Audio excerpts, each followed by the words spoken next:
brought you by Silver Pumps and Motors. Top quality और consistent performance के लिए सिर्फ सिल्वर पंप्स नाम याद रखना. రైట్ ఎస్ఎల్బిసి సొరంగంలో 82 గంటల ఆపరేషన్ తర్వాత ఆ 40 మీటర్ల టాస్క్ ఇప్పుడు రెస్క్యూ సిబ్బందికి సవాల్ విసురుతోంది. అటువైపు 8 మంది కార్మికులు, ఇటువైపు సహాయక బృందాలు. ఆ మధ్యలో 40 మీటర్ల మేర శకలాలు, బురద, నీరు, మేట ఇవన్నీ కూడా పడి ఉన్నాయి. వీటిని తొలగిస్తేనే ఆపరేషన్ కంప్లీట్ అయినట్టుగా అవుతోంది. కార్మికుల జాడ దొరికినట్టు అవుతోంది. అయితే ఈ కఠినమైన పరిస్థితిని అధిగమించడం ఎలా అన్నది ఇప్పుడు ఒక పెద్ద టాస్క్గా కనిపిస్తోంది. టన్నెల్లో చిక్కుకుపోయిన 8 మందిని కాపాడే దిశగా శత విధాల ప్రయత్నాలు చేస్తున్నారు. సహాయక చర్యలు చేపట్టేందుకు ఎన్డీఆర్ఎఫ్, ఎస్డీఆర్ఎఫ్, ఆర్మీ, నేవీ ఇలా మొత్తం అన్ని రెస్క్యూ బృందాలు ఒక 12 కిలోమీటర్ల వరకు లోకో ట్రైన్లో ప్రయాణం చేశాయి. ఆ తర్వాత కాలినడకన మరో 1.5 కిలోమీటర్ వరకు వెళ్ళాయి. ఆ తర్వాత భయంకరమైన పరిస్థితి కనిపిస్తోంది. ఆ 40 మీటర్స్, ఆ 40 మీటర్ల దూరం దాటి వెళ్లేందుకు సిబ్బందికి ఎదురవుతోన్న ఆ 3 ఆటంకాలేంటో ఇప్పుడు చూద్దాం. నెంబర్ 1, టన్నెల్ బోరింగ్ మిషన్ శకలాలు. ఇవి కొన్ని మీటర్ల మేర పడిపోయాయి. ఆ మిషనరీ కూడా చాలా పెద్దగా ఉంటుంది, అదేదో చిన్నది కాదు, చాలా పొడవాటి మిషన్. సో ఇప్పుడు దాని మీద ఈ శకలాలు పడిపోయాయి కాబట్టి అవి చెల్లాచెదురుగా విరిగిపోయి పడిపోయి ఉన్నాయి. వాటిని తీసి లోపలికి వెళ్ళడం అనేది ఇప్పుడు పెద్ద టాస్క్ అయిపోయింది. అంత భారీ మిషన్, అది చాలా బరువుగా ఉంటుంది. అంత బరువు ఉండడంతో వాటిని బయటకు తీసేందుకు చాలా కష్టమైపోతుంది. డిస్మాండిల్ చేయాలంటే చాలా టఫ్ అయిపోతుంది. ఇక రెండోది, ఓకే ఎట్లనో కష్టపడి తీశారు అనుకుందాం, తీయంగానే ఇమ్మీడియట్గా ఆ బురద, మేట, వాటర్, ఆ నీటి ఊటతోటి ఎక్కడ తన్నుకొచ్చేస్తుందో అని భయపడుతున్నారు. సో దానంతా బయటకు తీయడం కూడా చాలా ఇబ్బందికరంగానే మారుతోంది. ఇక థర్డ్ది కన్వేయర్ బెల్ట్. 12 కిలోమీటర్ల తర్వాత సిబ్బంది కాలినడకన స్పాట్కి వెళ్ళేది ఈ కన్వేయర్ బెల్ట్ పైనే. ఇది ప్రస్తుతం ప్రమాదకరంగా మారింది. దానిపై నడవడం ఏమాత్రం శ్రేయస్కరం కాదు అంటున్నారు ఎక్స్పర్ట్స్.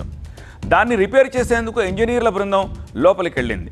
సో ఇప్పుడు ఈ 3 ఇష్యూస్ని అడ్రస్ చేస్తే తప్పితే లోపల చిక్కుకున్న ఆ 8 మందిని బయటకు తీసుకొచ్చే ఆస్కారం లేదు.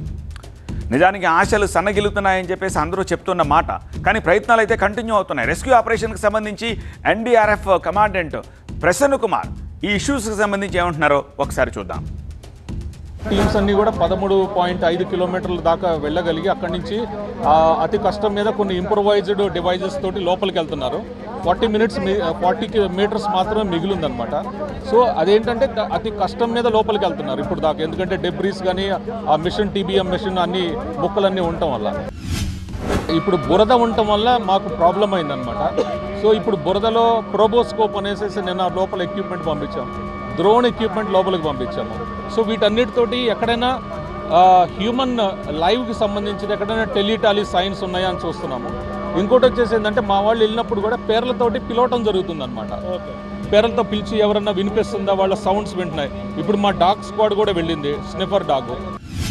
బెల్ట్ని మార్నింగ్ వీళ్ళ మన జేపీ గ్రూప్ ఎంప్లాయీస్ ఆల్రెడీ వెళ్ళి రిపేర్ చేస్తున్నా అన్నారు. బట్ ఈ ట్రైన్లో వాళ్ళ చీఫ్ ఇంజనీర్స్ కూడా వాళ్ళు వెళ్ళారు. సో వాళ్ళు మనకి దగ్గరుండి చేపిస్తారనమాట.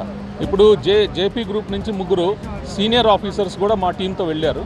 ఒకళ్ళు ఏంటంటే డీవాటరింగ్ ఇంకా ఫాస్ట్గా ఎలా చేయాలి, ఇంకెన్ని, ఎందుకంటే ఇక్కడ కంపెనీస్, మెగా కంపెనీ నుంచి కూడా కొన్ని డీవాటరింగ్ పంప్స్ వచ్చినాయి అని చెప్పారు.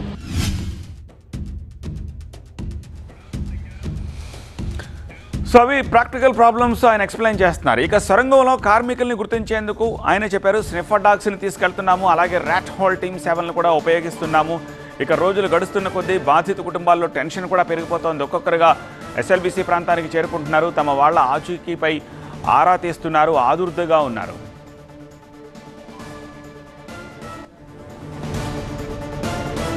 मेरा लड़का था संदीप साहू, और वो यहाँ अंदर ही फंस गए हैं. और फंसने के बाद में तो हमको कब क्या हुआ उसको मालूम नहीं था. तो हम लोग 1-2 रोज़ फ़ोन से ही बात करते रहते थे, ढूंढ रहे हैं, कोशिश कर रहे हैं, खोज रहे हैं, नहीं पता चल रहा है. मेरा छोटा भाई यहाँ पे 2017 से जेपी कंपनी में काम करता है. मॉर्निंग में ऐसे टनल का धंस गया था, लेकिन वो शाम को पता लगा कि दोस्त लोग साथ में रहते हैं, उन लोग फ़ोन करके बताया कि बोला ऐसे ऐसे है. वो टनल में 8 लोग फंस गए, उसमें जगता भी है करके बताइए. क्या बता सकते हैं. मैं जब वो घटना हुआ उस समय 30-40 मीटर के पीछे थे. जब हम पीछे थे तो उधर वाला जो घटना हुआ तो वो उधर वाला चिल्लाते हुए भागो भागो बोल के पीछे आ रहा था, भाग रहा था. तो वो लोग का हम देखें तो हम भी उस सबके साथ साथ हम भागते हुए आए। अभी तक हम लोग को कोई नहीं बताए हैं कि क्या हो रहा है क्या नहीं, बस जारी है ये बोल के बोले सर लोग ये थे एक दिन वो बताए काम जारी है। वो हेल्प भी मांग रहे थे थोड़ा मोड़ा कि चलिए, तो हम लोग तो ये घटना देखें इसलिए हमको तो हिम्मत नहीं हो रहा है वहाँ और दोबारा अंदर जाने के लिए। 4 दिन हो चुके हैं, ऑफ कोर्स थोड़ा सा हमें टेंशन हो रहा है, उनके परिवार को भी टेंशन हो रहा है, बट बहुत सारे ऐसे प्रीवियस रेस्क्यू ऑपरेशंस भी हैं जहाँ पे 10 दिन 12 दिन 15 दिन के बाद भी रेस्क्यू किया गया है। तो हम नेगेटिव लेकर के तो नहीं चलेंगे, हम एज्यूम कर रहे हैं हमें कुछ पॉजिटिव ही यहाँ से न्यूज़ मिले और हम चारों भाइयों को साथ लेकर के ही वापस जाएँ। पॉइंट है कि ज़रूरी नहीं है कि जो टीम ने उत्तराखंड में रेस्क्यू ऑपरेशन किया था सभी पैरामीटर्स तेलंगाना में सेम है। वहाँ पर ड्राई एरिया था, ये कम्प्लीटली हमारा बहुत टफ एरिया है, बहुत कंजस्टेड एरिया है। तो हम वैसे डायरेक्टली किसी को नहीं बोल सकते कि इफ़ उनको पूरा पावर मिल जाए तो वो थोड़ी ही देर में करें। इट्स चैलेंज है, नेचुरल चैलेंज सभी के पास है एंड वो भी रुक नहीं रहे, वो अपना ट्राई कर रहे हैं। वो उन्होंने सेकंड ऑप्शन भी अपना ढूंढ रखा है। तो जो भी 2-3 ऑप्शन पैरेलली साथ में रेस्क्यू ऑपरेशंस चल रहे हैं जिसमें भी हमें सक्सेस मिले, we are waiting for that success and positive news. So అది పరిస్థితి. ఆ 40 మీటర్ల పాటు పేరుకుపోయిన బురద మేట, టన్నెల్ బోరింగ్ మిషన్ డెబ్రీస్ శకలాలు అవి ఎంత త్వరగా వేగంగా అక్కడి నుంచి మనం బయటకు తీయగలిగితే అంత తొందరగా కార్మికులు గుర్తించే ప్రక్రియ సులభతరం అవుతుంది. ఈ ప్రక్రియను తొందరగా పూర్తి చేయాలన్న సంకల్పంతో రెస్క్యూ సిబ్బంది అయితే చేస్తున్నారు, ముందుకు వెళ్తున్నారు. కానీ అది చాలా టఫ్గా ఉంది. ఒకవేళ వైశాల్యం ఎక్కువ ఉన్నా లేకపోతే ఓపెన్ స్పేస్ ఉన్నా డ్రై మడ్ ఎలా ఉన్నా కూడా ఈజీ అయ్యి ఉండేది. ఒక పక్క బురద మేట, తర్వాత ఈ భారీ మిషనరీ డెబ్రీస్ ఉండడం వల్ల వాటిని పెకిలించి లోపలికి వెళ్ళడం అనేది చాలా టఫ్గా ఉంది మాకు. సో ఆల్టర్నేట్స్ ఏమున్నాయనే దాని మీద ఇప్పుడు వాళ్ళు ఆలోచిస్తున్నామని చెప్తున్నారు.